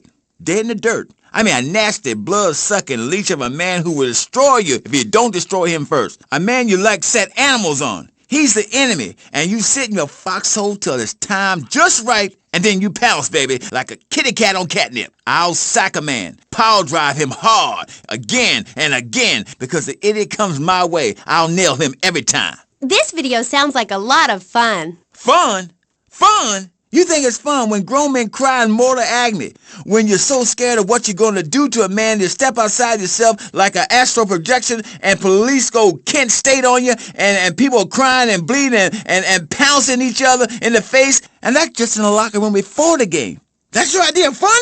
Yeah, I guess. Yeah, mine too. That's why I'm making a comeback. I've been retired 2 years, and I'm telling you, selling cars or appearing in soft drink commercials is not fun compared to having 50,000 low IQ morons in Green Bay or Tampa or Liberty City or whatever screaming how they want you dead just because you're playing for the Mambas. That's actualizing the self. Wow, that sounds interesting. Tell me about it. I am doing. I'm fin to... Hey, wait a minute. Are you reading a book over there during this interview? No, I can hardly read. Get on with it. I'm trying to, sweets. You best listen. The comeback is a real deal. B.J. Smith, 6-year Pro Bowl MVP, the man responsible for more broken bones than anyone since people had legs. I'm a fiddler crab. You can rip my arms off, and I'll just molt and grow new ones. Where? Right here, right now. Let's get it on. Of course. I mean, when? Soon, baby. Real soon. And don't call it a comeback. Like the song said, I'll whoop your ass. And this time, I'm doing it my way. Ignorant fools, they gave me nothing to work with. The owners, I mean. What owners are you talking about? The owners of the team. They gave me nothing. They're the reason my marriage failed. I worked my ass off all those years sweating blood and puking my soul out, and they treat me like a tractor. Roll me around, treat me no better than the dogs. The guys that got hurt, they never saw a penny out of those monsters. That's just like Jade. Who's Jade? She a fox? My friend. She's a goth. She got sacked for wearing makeup and an I Hate Life t-shirt to work and never saw a penny. She like, football stars? She teaches kindergarten, professionally. You know, I know a lot of players who need to go back to school after they finish playing. It's a tough life and you lose something. What did you lose? Hope, diction, something. It's brutal out there. That's just like Jade. Those kids are evil little brats. Listen, are you going to talk about your freaking friends who dress like a funeral? I thought we were here to talk about B.J. B.J. Smith, and I feel alive. I mean really alive. Ain't nothing more invigorating than holding a man's head in your hands and looking him in the eyes and saying, I can kill you in 1 second, old man. And he says, I got a wife. And you say, give me all the money in your cash register. What are you talking about? BJ, are those muscles real? That's funny you should ask, because the answer is yes. They ain't implants or nothing. Wow, you're enormous. Nah, this guy's twice my size, but I'm quick, rich, and angry, like a Republican. So, I see. Look, I ain't got anything more to say to you, and I can't fall in love with another guest or I'll get sacked. So let's go to the phones. Who's on line 1? Hey, Amy, I'm a first-time caller. How you doing? I love your show. Sorta. BJ, man, you're awesome. Here's my question. How'd you play that game against San Andreas with 2 broken legs? Oh, I can't believe I'm talking to you. Wow, man, I don't know what to say. This is the greatest day of my life. Well, why the hell you call in? Don't worry, I'm a professional. The method I use in the game against essays is actually a part of my exercise video. When in doubt, go for the groin. I hope that answers your question. That's the problem with the public. Fans. I get it all the time. Know what I'm saying? Absolutely. I get that all the time. People say, are you that girl off the television in that show? And I say, no, I'm the girl from the radio. I just look like her. Anyway, BJ, that's all we have time for now. Thanks, Amy. And, look after that mustache. Okay. Thank you. I'll be back on K-Chat after these messages from our sponsors. Don't go away. Are you tired of Dad? Dad, no one wants to hear your stupid Vietnam stories. Are you tired of Mom? Hi, Angel. Do you want to read a book or go outside? No! Degenatron! The arcade comes to your living room, only without the creepy guys offering to show you puppies. Awesome! The Degenatron. You can play video games just like you were in the arcade. Excellent! Degenatron! The Degenatron gaming system plays 3 exciting games, including Defender of the Faith, where you save the green dots with your fantastic flying red square. Cool! Monkey's Paradise, where you swing from green dot to green dot with your red square monkey. That's right! And Penetrator, where you smash the green dots deep inside the mysterious red square. Wow! The Degenatron brings arcade realism to your living room. It can even take quarters, and a strange, sweaty man comes by to empty the machine on Fridays. Degenatron! Degenatron, fighting the evil of boredom. I'll never go to school again! Degenatron! Do you have dry mouth? I Thor do. It protects your teeth, fights infection, and lubricates your food. But what happens when you run out of saliva? Help me, I can't talk. For personal dryness upstairs, it's Salivex. Wow, I can spit again. Salivex is more than saliva in a can. Salivex improves consumption efficiency by 50%. No more halfway cures like coating your throat with cooking oil to have that extra piece of cake or bowl of kitty litter. After a night out, my tongue tasted like carpet. It was embarrassing. Now with Salivex, I can eat a whole box of crackers or lick my life partner's stamp collection all night. It's like having a salivation army in my mouth. Now I can suck a lollipop for as long as I want. Salivex tastes like your own saliva. That's because at Salivex's state-of-the-art production facilities, we use salivation philanthropists who make Salivex all day. Salivex, when it comes to personal dryness upstairs, we're deadly serious. Welcome back to K-Chat. My next guest is the star of the hit show, Just the Five of Us, where he appears as the rich father of a family of misfits. But more recently, he's working on the controversial theater piece, In the Future, There Will Be Robots. Claude Maginot, welcome to the show. Thanks, Amy. However, you have mispronounced my name. It's Madge, which rhymes with badge. As in duh, and no as in more than you. Maginot. Anyway, thank you for having me on the show. It's always a pleasure to discuss my art. Yes, you're so funny. Now, Claude, you're an interesting man, if you don't mind me saying so myself. Because on the one hand, you're on the funniest show in the whole wide world, Just the Five of Us, and on the other, you do those weird theater dance shows which aren't funny. Yes, thank you, technical school dropout. I'm sure sitting here talking all day is terribly difficult. Juilliard is not. In the Future There Will Be Robots is not a funny piece. It deals with the most important issues in the world today. Love, pain, suffering, skin-tight pants, and well-stretched groin muscles. But see, music has no name, Amy. It's about depth and texture and sense of community that emerges from the struggle going on within all of us, between man and machine, between the angel and the beast. It's as if Petrushka and Leonard Bernstein were in a ferocious dance competition with switchblades. That is passion, my dear. Okay. So it's a bit like Just the Five of Us. What a show! I love Jimmy. He's so cute, even though he looks so young. I'd rather not talk about my complications working with him. I'm a performer. I express myself any way I can, while I'd never attempt to describe Just the Five of Us as anything other than worshipless pap. I need to support my serious art. It's like stealing a boombox to do live interpretive dance. If I bring joy to people's hearts doing an interpretation of a tree in the park, who is harmed? There is a value I derive from art, as a man, as a creator, and that is this. Never overestimate the dreadfulness of the mass market, the degrading excess of the culture, or the horrors that we all have within it. Great, yeah, me too. But, as Mr. Chesterfield, you're so funny. What is it you say? Not in my house. That gets me every time, especially after the drunken tramp you adopted has wet himself. Oh, say it for me, please. As they say in France, matrice. Please. Not in my house. Please. I came on your fine show to discuss art, not people that whore themselves out on the altar of commercial success, dancing like a puppet alongside a genetic freak, although I do that too. Okay, Moody. So, what do you want to talk about? Oh, I don't know. My performance at the Hollywood Bowl, perhaps. There are some that attend the concert inside. I am the concert outside myself. In the parking lot where we build bonfires and dance. It comes back to the seriousness of my purpose.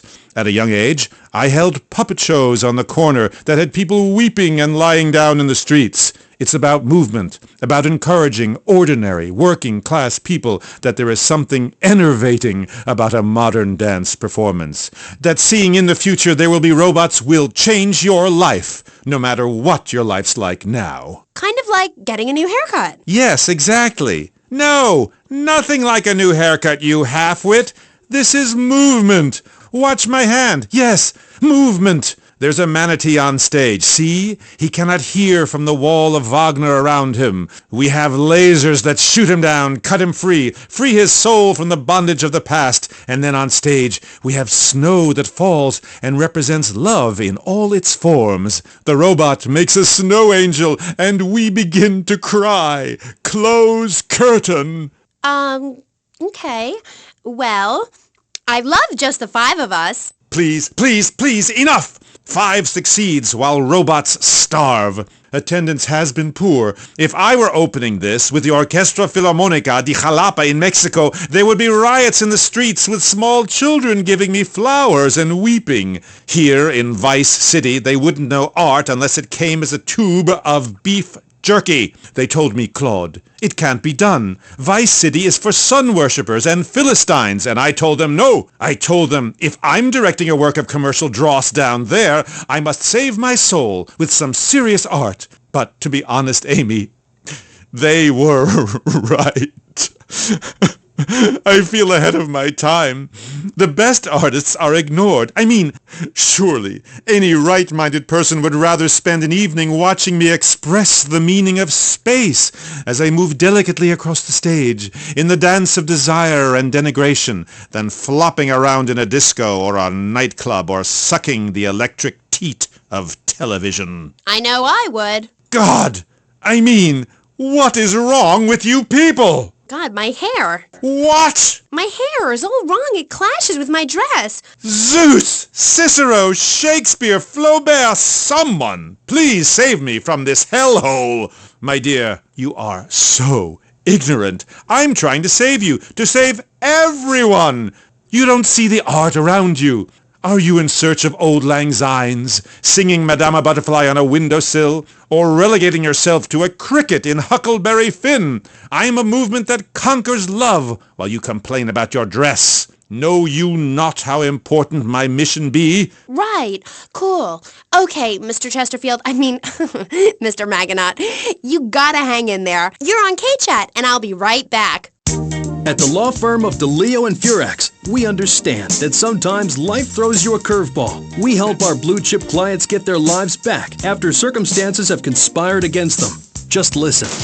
It was an unfortunate accident what happened to my wife on that precarious cliff. Delio and Furax can't bring my wife back, but they made sure I didn't end up in the slammer. I was unfortunate enough to be found with 15 kilos in my spare tire. I was so mad at the auto repair shop that sold me that tire. Thanks to Delio and Furax, the district attorney saw it that way too. I accidentally torched a Quickie Mart when my medication ran out. Delio and Furax helped me and the community by ensuring a healthy settlement from the pharmaceutical company.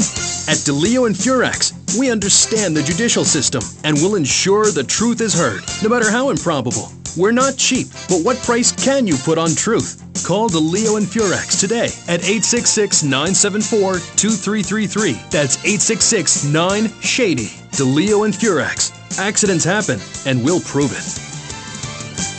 The store leading the fight against communism is having a blowout sale! Ammu-Nation has a wide array of peacemakers. Come by Ammu-Nation on Militia Mondays, exercise your Second Amendment rights, and get 10% off all armor-piercing bullets. We're the only gun store that lets you try it before you buy it. Need anti-tank missiles? We've got them. Flamethrowers? Oh yeah. No credit? No problem. No money down. 90 days, same as cash. Shoot now, pay later. During the 10-minute waiting period, fire up a few rounds of the Ammu-Nation gun range, featuring faces of famous commie pinkos. Come by Ammu-Nation and register to win an anti-aircraft gun actually used when we whooped Australia's ass. This weekend is the Ammu-Nation Film Festival with free screenings of the documentary Red Dawn. Ammu-Nation, protecting your rights. You're back on K-Chat with me, Amy, and my special guest. Let's go to the phones. Mr. Maginot, Bruce from Prawn Island here. Big fan of the show, Mr. Maginot, big fan. Dude, I don't know about the robot thing. It's weird. Quickly, is he really 42? Does he shop in the kids' aisle? Does he get on roller coaster rides? I mean, what's the deal? Does he pay half price at the movie? No comment. Next caller. Oh my God, trauma! I meant that's my line. I'm supposed to say that. Oh God, this guy is such a dick. Next caller. Oh, who's on the line? Who's online? What number is it? Who's on the line? Hello, Claude. This is Morgan. I'm just vacationing down here, having finished my doctoral thesis into images of young boys in post-Lapsarian Greece and the erotic understatement of the fugue in contemporary Baroque. Fascinating stuff. Do you have a question? I'm confused. No, woman. I just wanted to tell Claude about my thesis and discuss his bleaker Death in Venice street period. Of course I have a question, you silly girl. Claude, I saw robots big fan, and that's praise indeed coming from me. I normally hate anything humanity has achieved since 1836. But one thing fascinated me, Claude, about the show, the pants. They were so tight, so fitted. How do you get such a marvelous, close, sequin figure hugging fit and still? Oh, and were the sequins a reference to lasers? Yes, my, I agree. Thanks for calling. That is an important question. You see, I'm an important person, and I especially think so. It is really important for people to see my form move through space in very tight pants, or the effect is ruined. Interpretive dance cannot be expressed in baggy clothing. It's like a violin parade. Otherwise, why have a love story with a manatee and the lasers? It's very important. You're kind of creepy. You're nothing like you are on the show. You're so funny there, joking with the family and putting out the fires started by the homeless guy and starting group hugs. But in real life, you're just plain creepy. You won't even tell us how old Jimmy is. All you talk about is Archie stuff like that nobody understands because it's complicated and how tight your pants are. That's not true. I also discussed love and passion and a manatee and the lasers. You, my dear, could use all three. You, my dear, are a Philistine. I'm sorry, but this is one of the most degrading, debasing, horrific, unedifying, opportunistic things I have ever done in my life since that whole Rake's Progress lawnmower commercial. I feel dirty, like I just sat in something. You did. Our last guest was taken violently ill. Yes, well, such is the plight of radio. Rather than grumble like Leporello or a taxi driver about my duties cleaning the back seat, I shall bid you adieu. Okay, thanks, Claude. Next, we have a very important guest who doesn't dance like a weird jerk. We'll be back right after this. You're on K-Chat. Knights of the road, here's your stallion. The car for freedom. The car for hot excitement. The car for a man who is alone against the elements. The Maibatsu Thunder. The pride is back. It's the power of a compact. Looks small, but it's so big. Fuel injected. Inject me. Maibatsu Thunder. On the toll road of life, you have to pay to prove you can. Live the emotion of an individual. Thunder. The awesome power of nature distilled into one vehicle. Wow. Because after you get struck by lightning, there's thunder. The Maibatsu Thunder. What's this I found under your bed? The only Engels you're going to read is Laura Ingalls Wilder. If you think your child might be a red, here are some warning signs. They read complicated literature and have concern for their fellow man. They even like to share. Tell your kids if someone approaches them with pamphlets about recycling, an invitation to a labor rally, or showing any doubts about the fairness of our system, then they should find a teacher or a policeman immediately. Do yourself a favor. Take both hands off the wheel and touch the stereo. Do you feel the power? Ah, yes, friend, there's a lot of evil in the world, but there is also light. And I have been sent to shine a light on all degenerates, philanderers, liberals, and other evildoers, and expose them for what they really are. Don't waste your money on unnecessary and corrupting material possessions. Give it to me. There's only one thing that will save you, a highly fortified structure in the shape of the most powerful thing on the planet, me. Degenerates will ruin this great city. In my wonderful book, I tell of the impending disaster about to befall this planet, nuclear holocaust, plagues of flying rodents, the seas rising up and turning yellow. It is coming. It is written by me, but you can save yourself. Contribute to the Pastor Richard Salvation Statue Fund. Pick up your telephone. Call now. 1-866-9-SAVE-ME. Hi, and welcome back. If you're just joining us, you're listening to K-Chat, Vice City's only commercial talk station, the place where the stars shine in conversation with you and me. I'm Amy Sheckenhausen. My next guest is a rising star in the world of Norse mythology. He's appeared in several best-selling infomercials and travels the globe speaking at corporate training camps. His books and audio cassettes are sold around the world. He is Valhalla's finest deity and motivational speaker, Thor. Hi, Hello, Amy. I'm happy to be here. It's been a long journey. Yeah. Now, I don't know much about you. I mean, I read Beowulf. Well, I didn't, but I read the cover. But, like, you're a Viking, right? Did the tunic and goatskin boots give you a clue, maybe? I am a Viking, and a Viking that will not only help you unleash the Furies, but unleash yourself. It's in my Thor's Norse Power program. Okay, I'm a little confused. Well, I'm a lot confused. I was taught in school that Vikings were bloodthirsty and violent. An elder once told me, you must unlearn what you have learned. Of course, then he died of the Green Plague. There are some Vikings that are a bloodthirsty lot, yes, but no more than anyone else, really. We're a nomadic people, Amy. We have cold fire in our souls. Ye have that fire too, Amy. You've just lost it since you've gotten television. Now, that being said, I'll answer your question. We are mostly non-violent, though many of the Vikings traveled to Scotland. And mind you, anyone who goes there will turn bloodthirsty. You can't understand what the lot are saying. It's all a for, recklin, a boot, dîner. It's enough to make you want to burn a village to the ground. That's why, in my cassette series, I talk about the importance of communication. You see, Amy, men and women live in different worlds. We use different words. A group of men talk about what they've killed, how to start a fire, who has the best long boat. Women want to talk about keeping the communal long hut tidy and their feelings. When I'm raiding a village, I don't need to be talking about feelings. It's time for action.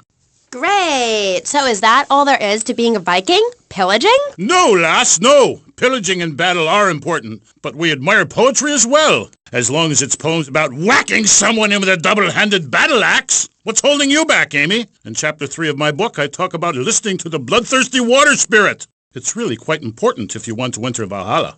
I think I went there last night. Oh, no, that was Malibu. But it's the same sort of thing. Valhalla was that goth club, wasn't it? So, 1983. But right, what does being a Viking have to do with anything? This is the 20th century. We have electricity, penicillin, jet planes, implants. Well, I don't, but I want some, but I heard the operation is really gross. You live like it's 982 AD or something. Mind ye tongue, wench, lest I cut it out. Deep down, all of you listening to me say, Thor, yes, I'd like to unleash the Viking within. Maybe you go camping once a year or hunting and wonder why it feels so natural. That's because it is. Too much of this denying your instincts. Men shaving. You know, deep down in the pit of your soul, you wish you could crouch in the grass with flies biting your face, afraid to move for fear of alerting the beasts, covering yourself with yak urine to thwart your smell. Then, a beast draws close. You pounce, bringing your battle axe on its skull. Man and animal at that moment, one and the same in a terrible beauty. Then you drag the carcass back to camp and celebrate by eating its heart. Some people, they only do this once in a lifetime. I do this every day, and so can you. All it takes is some positive thinking. Just attend my Unleash the Norse Within weekend. When you are finished, you will say, I am a god. Nobody can stop me. I crush my enemies and dance on their funeral pyres. This is very helpful for living in suburbia, Amy, and I should know. I really don't understand how. Oh, it's very helpful. Maybe a neighbor is tossing his leaf clippings on your lawn, or looking at your woman, or harboring desires regarding your longboat. You enslave his children, set his house on fire, he shall not bother you again. It must be nice to have you as a neighbor, not. I live in no place longer than needed to fulfill my goals. Taking slaves, valuables, and food. Goal setting is very important, Amy, not just in football. You're very weird and creeping me out a bit, but whatever. No weirder than anything else. So, what do you think of Vice City? Ah, I like it very much. Your women here are prepared for battle. They are large, not like those scrawny things to the north. A woman who eats well provides for her man. You cannot set sail for robbing and pillaging on an empty stomach. It's like the story of the parson's wife and the troll. I don't think I've ever heard of that one. Great Carl Erson. Ye mainlanders have no historical perspective. Read the runes. It's all right there. Talk to a grandparent. But no, ye cast people out like rubbish. Wisdom is not to be treated so lightly. When my father grew old, I sat with him day and night, absorbing his wisdom, learning about the demons and where the wickedness resides in men's hearts. Then as his time grew near, I built a large pyre, burnt him and his wife while communing with Odin's spirit. Careful, Musty Pines is a sponsor of the show. Ooh, Grody, what are you doing? I'm just adjusting myself, she-devil. Wearing these animal hides does get a bit itchy. Okay. You never answered my question. What do you think of Vice City? Your land and people have a lot in common with mine. You see, we too fled our homes due to lack of food, overpopulation, and the bitter cold. And, mind ye, darting out to raid passing ships is fine, but we needed a new land to have our way with. Granted, we roll and sail to an area, land in force, and burn down a local monastery or village, whereas you come in, destroy all the creatures, and sell plastic versions of them. You did a fine job pillaging these lands, but you should have done something about Canada. Wait a minute there, Buster. My mother's half Canadian. Oh, what are you going to do, wench? Sweep the ice furiously at me? Ha! Socialized medicine? Nah, you did it all wrong. You should have continued to the north and finished things off. I talk about this in me motivational learning tapes. That, and beware the magpie. 'Tis the devil. Evil reigneth when darkness falls. Are you married? You seem like a tough character to live with. Aye, me wife Helga. What a hag! This show is not sexist, whatever certain bearded women might say. Women are people too. I'd appreciate if you wouldn't talk that way. Ah, go live in a chimney, you troll. You 20th century women are all the same. And me hag Helga, she fell prey to your uppity ways. She says to me, Thor, I ain't having no mead no more. I'm going to meetings. See? That's your problem. Soon as you sort something out, you have to go preaching from the rooftops to everyone else how to live, not pillage nor plunder no more, but live in boxes. Then she says, Thor, I'm getting me stomach stapled. I look fat, and now fitteth 2 yak skins, where previously 'twas only 1. I say, wench, don't come crying to me when we're in a longboat crossing the straits for 2 moons, and you're all skin and bones. A man needs something to grab onto. Aye, ain't her fault. A cursed pixie goblin got her. Pixie goblin? What kind of weird ancient nonsense are you talking about? Now, Thor, I've got to ask you, how old are you? I am as old as the fjords, as young as a newborn lamb. Are you shy about your age? Just lie about it, like my mom. Thor is never shy. Thor is mighty. Thor is a god. And where are you from? From the beginning of the flat earth, where the sun meets the sky. Oh, right. By the beach. Great. Let's take a commercial break. We'll be right back with Thor. He's a real Viking. Yeah, right, whatever. Hello, I am Fernando Martinez. I think by now you know I am an emotional kind of guy. People stop me in the street and say, Fernando, what the hell is wrong with me? Silk shirt, hairy chest, enough aftershave to drown a household pet, but I still cannot get a woman. I tell them you are an ignorant fool. Without a symbol of power and fertility around your neck, what kind of woman is going to respect you? That is why I have teamed up with Medallion Man, the shop for medallion needs. Medallion Man caters to all levels of masculinity. For the strong, silent type, a medallion the size of a hubcap will say everything that needs to be said. Even singing medallions for the Casanova, who knows music is the food of love. Model trains, dollhouses, diapers, whatever your interest, we've got a medallion for you. Don't forget, every woman knows if you can't support a medallion, you can't support a family. We have some sad news for you. Rock and roll is dead and pop is in! Why not discover the excitement of the science of music yourself at Synth and Son, the home of keyboards? Thanks to the science of music, you don't need musical talent to make great music. Just listen. I created that just by pressing a button. Synthesizers are the new wave. Why work hard on difficult compositions when a machine can make music better than you've ever dreamed of? You'll be the hit of the party. It's perfect for in-restaurant entertainment, cover bands, and funerals. Make fugues funky and death marches danceable. It's the science of music at Synth and Son. Remember, you don't know you're a musician until you try. We're back on K-Chat with me, Amy, and my guest is Thor, Viking warrior and elf help guru. Do you have a last name? Oh, whatever. Anyway, what were we talking about? We were talking about the wisdom of the ancients. There are many hurdles in life, Amy. I remember one of the first bits of fan mail I got. It came by bottle in the sea. A man of Lollard Island said, a tiny woman came to our farm and swept in front of our door. A woodland troll has carried off my woman in the dead of night. Give me wisdom, Thor. So, what did you tell him? Aye, Amy, it was obvious the Black Plague had visited his home. As sure as you can't be a midwife to a fairy, expect wisdom from a fool, or find a good meal downtown on a Saturday night. Okay. I don't I really have nothing to ask you because I really don't think we're bonding quite right here.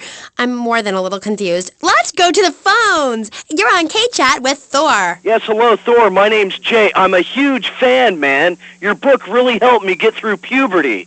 Everyone else was into vampires and stuff. I just got into the Viking thing. It's pretty cool. It's been working pretty well for me. Anyway, my girlfriend and I, we fight all the time. She's always calling to check up on me. It really totally sucks. It's a drag. Like, I hang out at the strip mall with all my boys, and she shows up. Is there any advice you can give me? Ah, yes. There was a man who asked for a night's lodging at a certain farm on the eve of Maundy Thursday, or maybe it was Fat Tuesday. Anyway, in the course of the night, the old woman of the house took out a horn of salve and smeared herself with it from head to toe. She then climbed on top of the stove, sat astride a sweeping broom, and began to... Hello? Excuse me, what the hell are you talking about? Reading from the runes, wench! What kind of rune is that? Aye, it's a man's rune, and not appropriate for the warrior under 18 years old. But there's a moral at the end. Are ye still there, Fair Jay? Yeah, I'm still here. Do you love this woman? Yeah, I think so. She's really special. Especially in the back seat, if you know what I mean, Thor. Then behead her, and parade thy love around on a stick for the world to admire. Wow, cool. Thanks, Thor. Okay, I'd like to throw you out, but you've got an enormous sword and, yeah, let's take another call. But first, listeners, Vice City, remember, don't behead your girlfriend and take her head around on a stick. Hello, you're on K-Chat with Thor. Hey, brother, my name is TJ. Your book is fresh, real fresh. Like, it's been a real inspiration and all that. It's most definitely on me and my crew's vibe. And that Loki brother, he's as slick as Salivex. You know what I mean, Trooper? In fact, me and my boys have started a Thor fan club. You know what I'm rapping? We're on your vibe, man. Aye, a Thor fan club. This pleases Thor very much. I shall speak of myself in the third person from now on. Yeah, I wasn't really into school all that much. But I hear you, Thor. So anyway, we have this fan club, right? And instead of naming it something like the Vice Lords of Valhalla, we gave it like a modern name, keeping things firmly in the 80s, you know? The Bloods. Ain't that off the wall, man? We follow your teachings to the letter, sir. Especially how you go around smiting fools with that wild, mad hammer of yours and getting people to know exactly what time it is. You hear? Have you a magic hammer? Nah, T. We don't have any olden types around here to strap us with superfly hardware like yours, but we do have Mac 10s, Tech 9s, Trey 8s, Street Sweepers, and all that. Are you still on my vibe, brother? Aye. I like the sound of this. Methinks I want to join your group. Do you pillage proper? Hell yeah. We do it like a Viking. You ought to come party with us. We'll even make you an honorary blood. Word. Ah, indiscriminate pillaging. This is, as we say, the school of old. When I am done with the wench, we shall meet. Till then, beware the frost giant, TJ, and the serpent with two tongues. Yeah, okay, whatever. Yo, brother, where'd you land that funky fresh silver helmet of yours? Those wings on the side are wicked, money. Stop calling me a wench. I have much to teach you, wench Amy. Only if you would listen. For many centuries, people have asked questions. Why is my fatted calf gone after the gypsy woman appeared? Are there trolls living in my chimney? Aye, sure, I could tell ye the story of the 12 children on a platter, or the midsummer snow, and the spirit hatched from a cock's egg. But in the end, Amy, you need a spirit journey. A wandering spirit demands a wandering body. Take a long boat. Pack only what you can carry. Head toward the moon at high tide. Okay, thanks for the advice. And with that revelation, I'm going to have to change topics. That was Thor, Viking Warrior. Coming up next, we have another guest. We'll be back right after this. How do you like to enjoy a Rusty Brown's ring donut? I like to lick lovingly around the outside and then thrust my tongue in the middle. I like to munch it vigorously.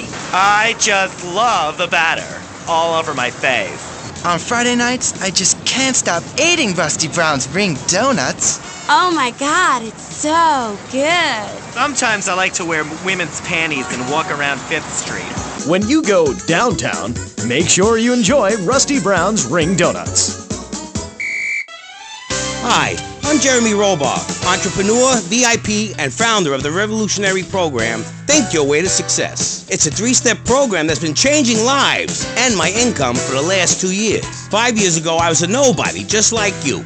After my Think Your Way to Success program, I spend the entire weekend in my jacuzzi or engaging in the exciting sport of domino toppling. Hey, if you can think it, you can do it. One of my award-winning courses is sure to be perfect for you. The first course I call Think, Hold That Thought, Complete, because that's what you do. Step 2 is known as Learn, Start, Doing, where I explain the mysteries of starting. Or take the new accelerated course that will have you laughing and hugging strangers. Motivate, demonstrate, then motivate again. Just listen to these endorsements, and remember, these people volunteered. They aren't being paid much. I've been on the Think, Hold That Thought Complete program, and I have to say, I'm finally going to start my career in being a well-paid rich person. Yeah, I've been thinking my way to success for a while now. It's some good stuff. Call now and sign up for my Think Your Way to Success program. And if you want to think really fast, try my Crank It Out program. Call 1-866-434-SELF. Hey, don't just do it. Think about it. Sweaty leather tracksuit? Absurdly fat Dayglow laces? Something missing? Complete the look with a replica car sign insignia on a chunky gold plate chain at Vice City's one-stop shop for people who know how to put the hip into hip-hop. Wow, you look fresh. Complete the look.